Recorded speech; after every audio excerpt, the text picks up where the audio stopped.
Your SPM says that global emissions must peak by 2025 and fall 43% by 2030 in, quote, in global modeled pathways that limit warming to 1.5 with no or limited overshoot, end quote.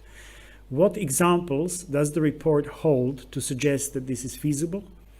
And the global emissions rose 5.5% last year and have never fallen that fast. Well, what the report absolutely makes clear is that we're not talking about business as usual. We don't look at the immediate past and say we expect that pattern to continue.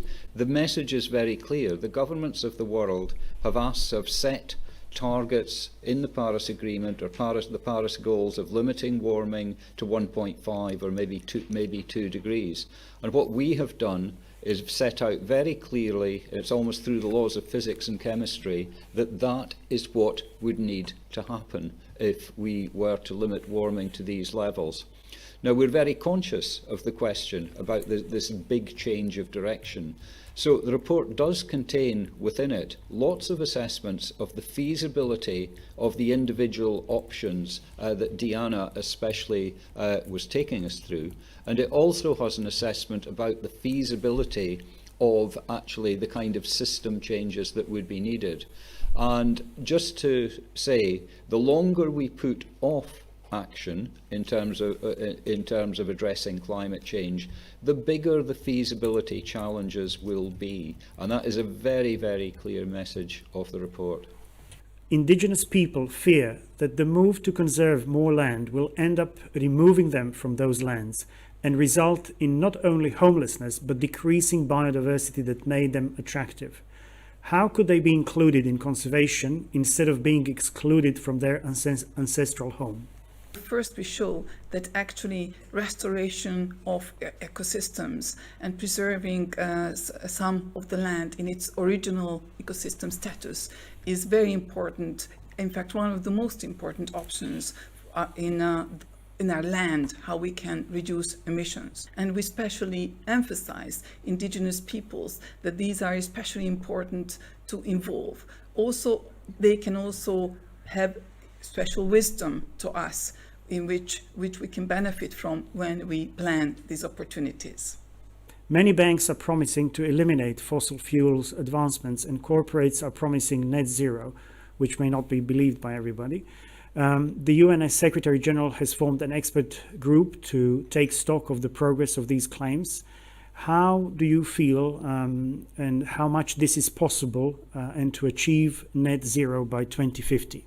We are very clear that it is easy to make the claim and harder to deliver on this claim, whether it's on the government side or on the banking side. Making those shifts as early as possible is critical. But it is a hard issue, and the call is therefore on individual investors, but also on institutions to lean in and make this happen. Thank you.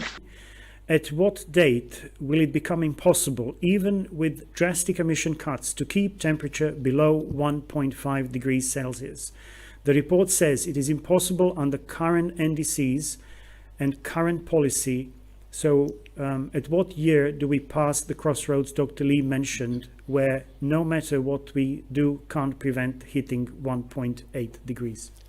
Well, I think I would almost need to consult my calendar on that particular question, because the report is very clear that we need to take action now, or 1.5 degrees may become simply beyond reach. It may be physically impossible to get there.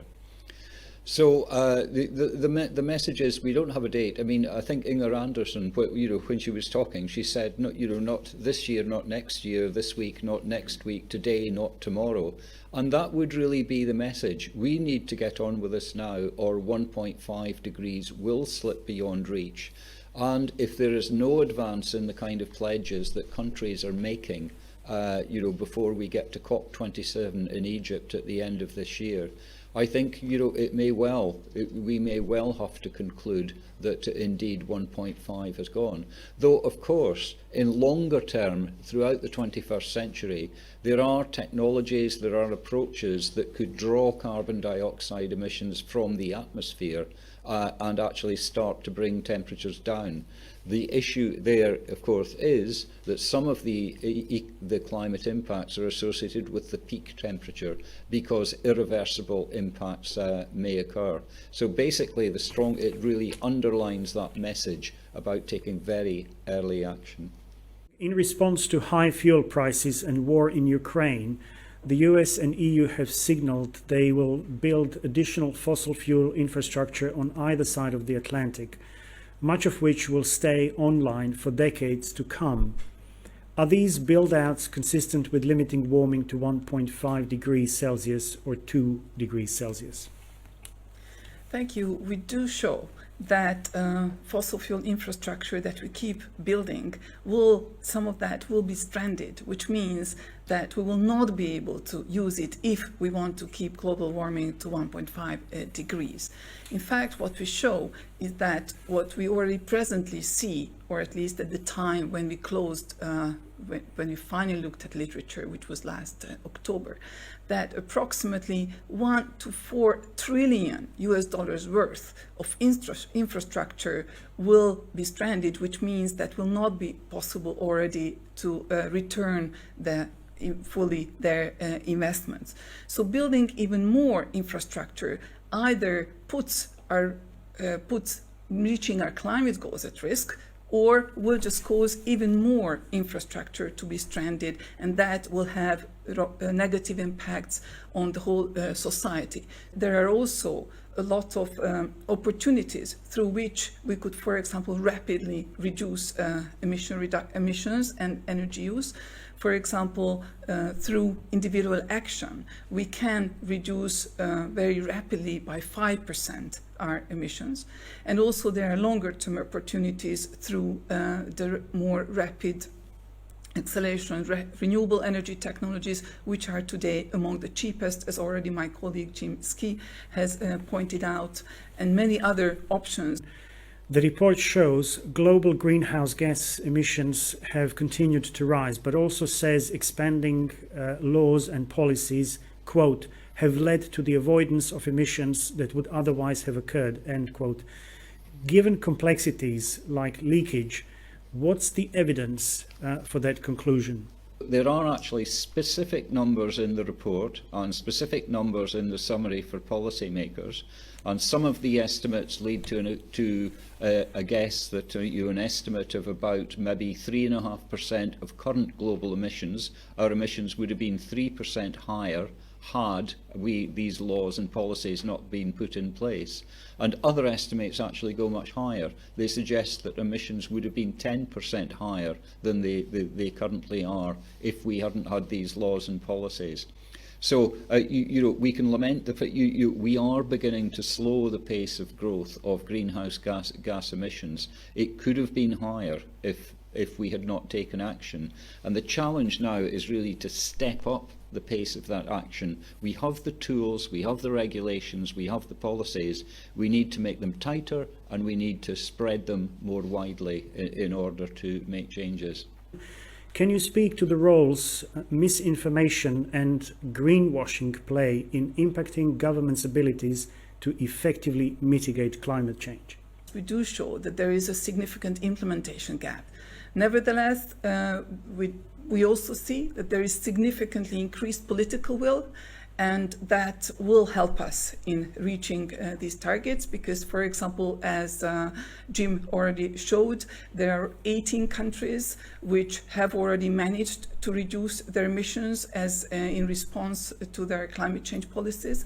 We also see that a very large number of cities have committed to net zero goals. So that means that there is increasing commitment, and when there is increasing commitment, there is also increasing attention to this. We also show that transparency, reporting, monitoring, and verification, these are all key to implementing our ambitious climate goals and ambitious policies, and we will only be able to achieve the full impact of these ambitions if we do implement also these as part of the policies and also different actions that businesses take. Water security is a top and urgent climate matter in the US Desert Southwest, along with other aridifying regions around the world. What is the single most important thing for people living in those areas to understand about what they can do now to protect their access to this critical resource? At some point in a year, 50% of the population are likely to be living in scarcity. Are we in the wealthier areas where scarcity prevails, living as if we had no scarcity? Are we being mindful of the kind of restoration activities, ecosystem restoration activities that we could do that would enhance soil moisture and therefore leave the little rainfall that there may be in the soil, also at the same time making them more fertile?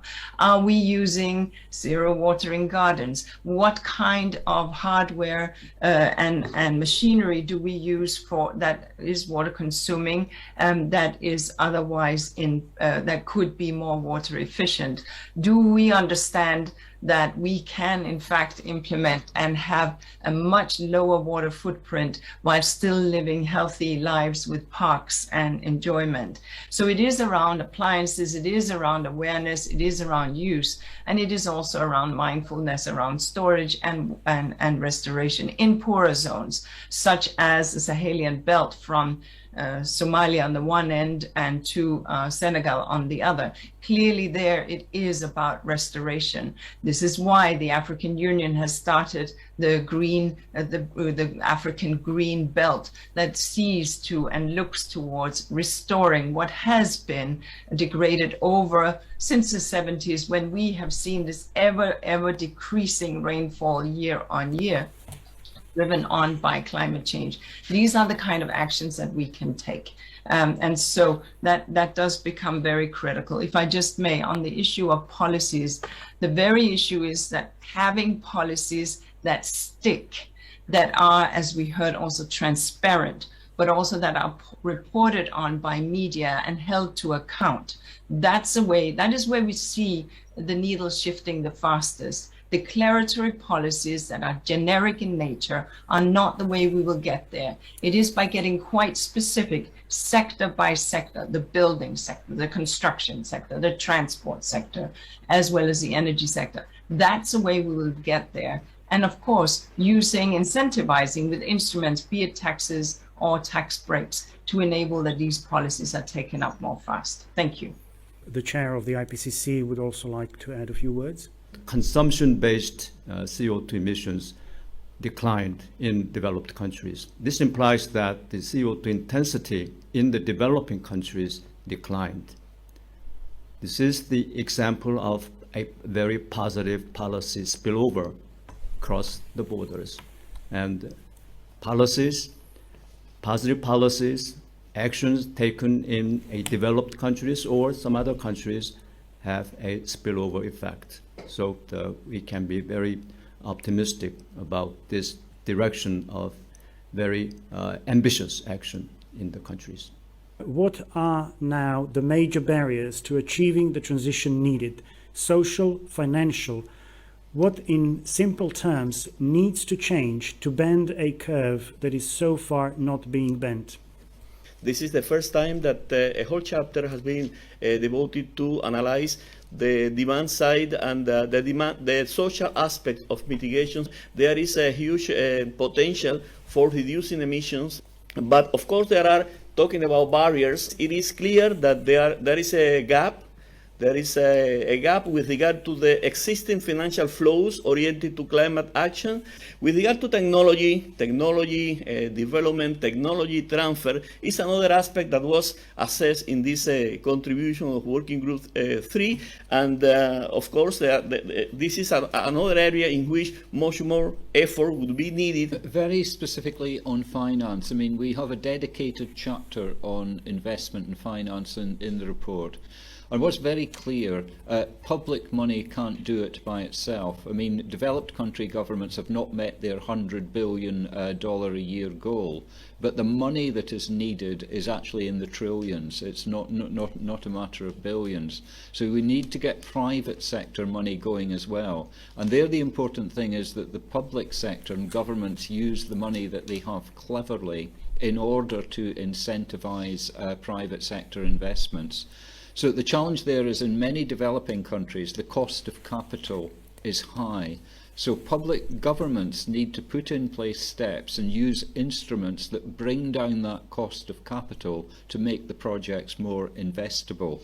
And that means things like loan guarantees, export credit, etc., to make sure that the projects become investable. And that's got to be a big part. It's not just about public money coming through, which may be important, especially for adaptation projects, but from the mitigation side, it's reducing the risks of investing in the projects from pension funds, insurance companies, etc. Pandemic shutdowns led to the largest annual drop in global energy-related carbon dioxide emissions since World War II and brought broad economic pain. How does the scale of the drop in 2020 compare to what's needed each year to limit warming at 1.5 or 2 degrees Celsius, and what is essential for limiting economic strain? We've got a new chapter on demand and consumption, and what that makes very clear, it's not human behaviour alone that is going to get emissions down. It's a mixture of access to and provision of infrastructure and technology. And of course, during the pandemic, it was all done by human behaviour. We all locked ourselves up in our homes and didn't travel. That's not the way to get emissions down in the long term, because you will not see the social acceptability of such an approach. So I think there are very big limitations to the analogy between the kind of experiences we had, especially in 2020, and how you would go about getting demand and emissions down in the long term. That needs planning, it needs investment in infrastructure, it needs provision of and access to technology. What sort of climate mitigation policies that have been put in place so far has had a short-term negative impact on vulnerable low-income groups and small companies, as the authors suggest? And how can governments avoid having such an impact going forward? How much can we rely on the CDR technologies?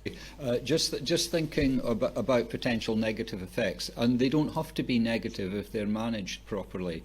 For example, the move to electric vehicles. They're more expensive to buy and they're cheaper to run, and that can affect people on low incomes who don't have the access to the capital to take them up. So that's the kind of thing where you need the policies in place to actually make it work and make it equitable.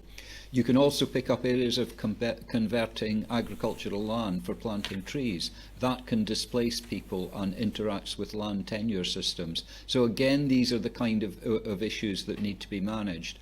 And on carbon dioxide removal, I mean, the chapter that we have on this that includes this is very clear that there are a very diverse number of approaches, technologies, measures that count as carbon dioxide removal, and they all need to be addressed very carefully. Some are land-based, as Ramon has said, some are very engineering and technical, and each has their own challenge. But I'd completely agree with Ramon that it's the land-based ones where you need to look out very carefully for the social equity, just transition kind of issues.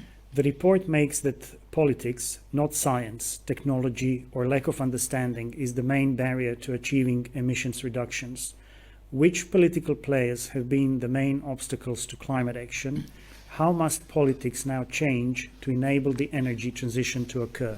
It is not IPCC's job to comment on the policies of individual countries or organisations. We have a chapter on institutions, governance and policy that very carefully assesses the literature around these particular areas. And I think what it actually does is to step back a little from actually asking questions about greenwash and whose obstacles, to think carefully about how policies are formed and the role of different stakeholders in policy formation. And it then has a much wider reach because of course NGOs and civil society are also playing a big role in influencing climate policy, and we flag up the role for increasing role of climate litigation, which may not only affect governments but may affect private sector actors as well.